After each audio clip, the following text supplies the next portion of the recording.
Hello, Sula here from MistyHilltops.com. Thanks for stopping by. In this video, I'm working on a 4x6 Traveler's Notebook layout that I titled No Place Like Home, and I'm using the digital version of the collection Home Again by Carta Bella. And I will be covering up the entire page spread, so the background there's 2 pages that I'm working with, but all of it will be covered up, and the pages in that sense will be mirrored because I'm using the same pattern papers for the bottom part as well as for the top part. So here I'm starting with adding this stripe paper, but I'm realizing it's not completely aligned, so I'm just pulling it off and putting it back on again, and then doing the same thing with the right side of the page there.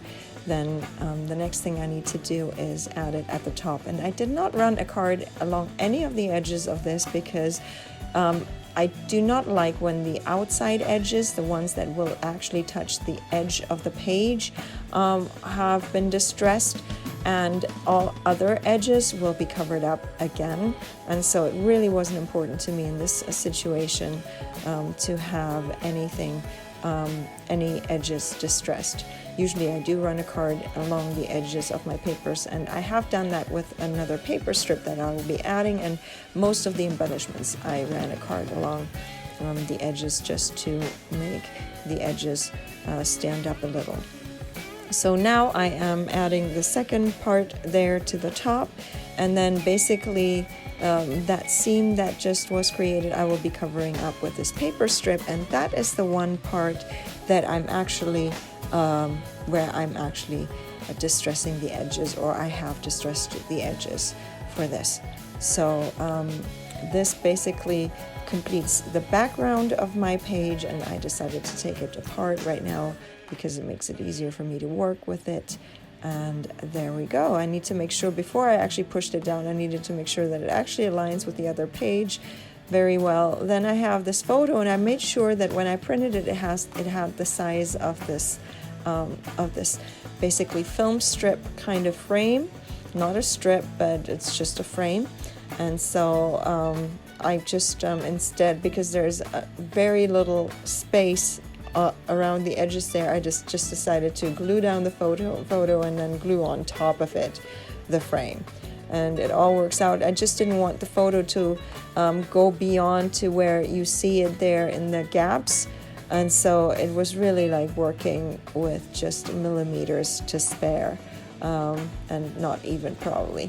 So then I have these embellishments, and they mostly come from the collection. I just fussy cut them, printed them with the paper because it helps me fill up the gaps on the print page that I'm using, because I'm obviously adding a lot of the larger papers, but then there's a lot of small spaces on my pages that I can then fill up with embellishment pieces. So that's why I happen to usually just have my embellishments cut from the same kind of paper. The way that I can give them dimension is by running a card around the edges. Other people would use a distressing tool. I don't happen to have a distressing tool, and I'm very satisfied with how it looks, just running a card, the edge of a card along the edge of my embellishments, and that gives me enough of a distressed look to it.